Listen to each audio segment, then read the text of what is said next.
আসসালামু আলাইকুম। Technique easy এডুকেশনের পক্ষ থেকে সবাইকে জানাই স্বাগতম। সপ্তম শ্রেণীর দ্বিতীয় অধ্যায়ের যে বিষয়টি নিয়ে আলোচনা করব তা হচ্ছে ঈদুল আজহা। যেহেতু আমরা ঈদের সালাতের দ্বিতীয় পর্ব এটি, তো দ্বিতীয় পর্বের আলোচনার বিষয় হচ্ছে ঈদুল আজহা। ঈদুল আজহা সম্পর্কে আমরা প্রথমে জেনে নিব। যেহেতু ঈদুল আজহা এটি একটি আরবি শব্দ, যার প্রচলিত অর্থ হচ্ছে কুরবানির ঈদ। আমরা মনে রাখব ঈদুল আজহার অর্থ হচ্ছে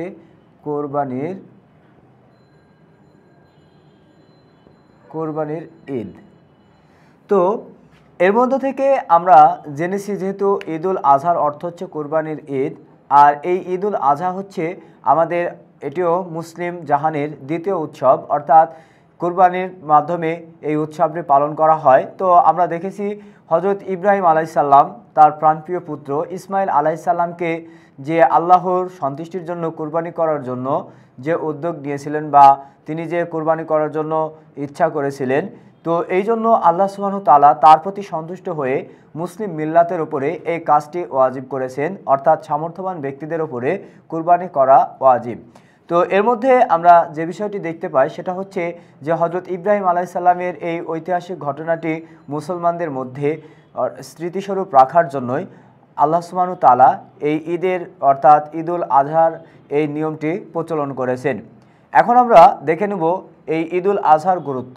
ঈদুল আজহার গুরুত্ব বলতে মূলত আমরা বুঝে থাকি যে সম্পদশালী ব্যক্তির সম্পদ, যেহেতু যে পরিমাণ সম্পদ থাকলে তার উপরে কোরবানি করা ওয়াজিব, তো সেই পরিমাণ সম্পদশালী ব্যক্তির উপরে যদি সে কোরবানির আদায় না করে তাহলে সে গুনাহগার হয়ে যাবে। যেহেতু আল্লাহ সুবহানাহু তাআলা এই কোরবানির সম্পর্কে বলেছেন যে আল্লাহ তাআলা তোমাদের কোরবানির পশুর গোস্ত এরপরে চামড়া বা লোম কোনো কিছুই গ্রহণ করে না, গ্রহণ করে তোমাদের তাকওয়া। অর্থাৎ আল্লাহ তাআলা আমাদের এই তাকওয়া পরীক্ষার জন্যই এই ঈদুল আজহার এই নিয়মটি প্রচলন রেখেছেন। এরপরে আরেকটি বিষয়, রাসূলুল্লাহ সাল্লাল্লাহু আলাইহি সাল্লাম বলেন যে যাদের কোরবানি করার সামর্থ্য থাকা সত্ত্বেও কোরবানি করে না তারা যেন ঈদগাহে না আসে। তো এর মাধ্যমে আমরা বুঝতেছি যে কোরবানির যে শিক্ষাটা, অর্থাৎ এই যে মানুষের পশু জবাই করে আল্লাহর সন্তুষ্টি অর্জনের জন্য এবং মানুষ যে আল্লাহর তাকওয়া অর্জনের জন্য যে পদ্ধতি অনুসরণ করে, তো এটার প্রতি বিশেষভাবে গুরুত্ব দেওয়া হয়েছে। এরপরে বলা হচ্ছে এই কোরবানির গোশত বিতরণে মুস্তাহাব বিধান। তো একজন ব্যক্তি যখন কোরবানি করবে তো এই কোরবানির গোশতগুলো কিভাবে বন্টন করবে সেই নিয়মটাই মূলত বলা হচ্ছে এখানে। তো মুস্তাহাব বিধানে বলা হচ্ছে যে কোরবানির গোশতকে তিনটা ভাগে ভাগ করবে। একটা হচ্ছে এক ভাগ দিবে মালিক, অর্থাৎ যে কোরবানি করবে সে, দ্বিতীয় ভাগ নিবে আত্মীয় স্বজন এবং তৃতীয় ভাগ দিবে ফকির মিসকিন। এইভাবে কোরবানির গোশত বিতরণ করতে হয়। ঈদুল আজহার ওয়াজিব কাজ, যেহেতু ঈদুল আজহার ওয়াজিব কাজের মধ্যে একটি হচ্ছে 6 তাকবীরে অর্থাৎ 2 রাকাত ওয়াজিব নামাজ আদায় করা, আরেকটি হচ্ছে জিলহজ মাসের 9 থেকে 13 তারিখ আসর পর্যন্ত, আমরা মনে রাখব জিলহজ মাসের 9 থেকে 13 তারিখ আসর পর্যন্ত তাকবীর বলা। অর্থাৎ আমরা তাকবীর বলতে আল্লাহু আকবার, আল্লাহু আকবার, লা ইলাহা ইল্লাল্লাহু, আল্লাহু আকবার, আল্লাহু আকবার, ওয়ালিল্লাহিল হামদ, এই তাকবীরটি বলতে হয়। তো এর মধ্যে আছে যে যদি জামাতে নামাজ আদায় করে তাহলে সবাই উচ্চস্বরে বলবে, আর যদি একাকী সালাত আদায় করে তাহলে সে মনে মনে বলতে পারে। আর এরপরে আরেকটি বিষয় আমরা জানি যে ঈদের সুন্নাত কাজগুলো, অর্থাৎ ঈদুল ফিতরের সুন্নাত কাজগুলো এবং ঈদুল আজহার কাজগুলো, সুন্নাত কাজগুলো একই রকম, শুধু একটি পার্থক্য রয়েছে, তা হচ্ছে যে ঈদুল ফিতরের সময় আগে অর্থাৎ নামাজের আগে মিষ্টি মুখ করে ঈদগাহে যাওয়া, আর ঈদুল আজহার সময় ঈদগাহে থেকে ফিরে এসে অর্থাৎ ঈদের নামাজ শেষ করে এসে মিষ্টি মুখ করা, এটাই হচ্ছে পার্থক্য। এরপরে আছে ঈদের সালাত আদায়ের নিয়ম, অর্থাৎ একজন ব্যক্তি কিভাবে ঈদের সালাত আদায় করবে।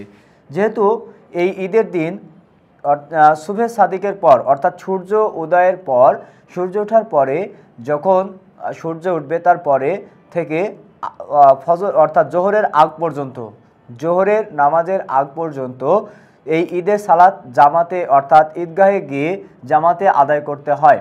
যেহেতু এই ঈদগাহে এই সালাতটি আদায় করা একটি ওয়াজিব, তাই সেই ক্ষেত্রে 2 রাকাত সালাত আদায় করার নিয়ম হচ্ছে যে ইমাম সাহেব নিয়তের সহিত আল্লাহু আকবার বলার পরে যখন সে হাত বাঁধবে, তো হাত বাঁধার পরে সানা শরীফ পাঠ করবে, করার পরে এরপরে অতিরিক্ত 3 তাকবীর পাঠ করবে।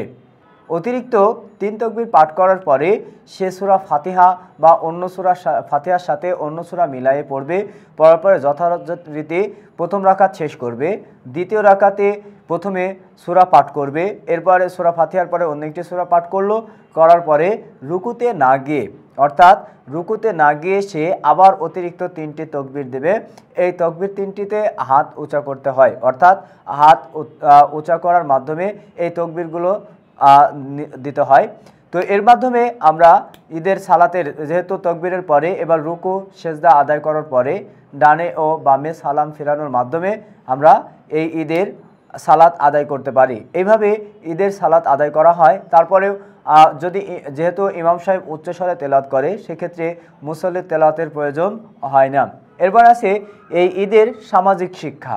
তাহলে ঈদুল আজহা কীভাবে আমাদের সামাজিক শিক্ষা দিয়ে থাকে? যেহেতু এই ঈদুল আজহা আমাদেরকে এরকম পরস্পরের মধ্যে, অর্থাৎ সমাজের একজন ব্যক্তি অপরজন ব্যক্তির সাথে, যদি সম্পদশালী ব্যক্তি হয়, এই সম্পদশালী ব্যক্তি দরিদ্র ব্যক্তিকে সে বিভিন্নভাবে সাহায্য সহযোগিতা করা ছাড়াও একে অপরের সাথে মিশতে পারে, একে অপরের সাথে দেখাশোনা করতে পারে বা খোঁজখবর নিতে পারে।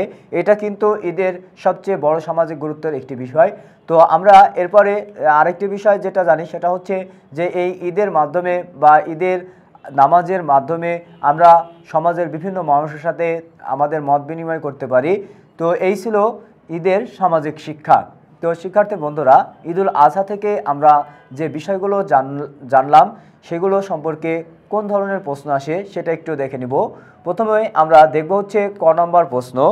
তো ক নম্বর প্রশ্নে আসে যে ঈদুল আজহা কাকে বলে, ঈদুল আজহা অর্থটা কী, এবং এরপরে আসে যে কোরবানির গোশত কয় ভাগে বিভক্ত করতে হয়।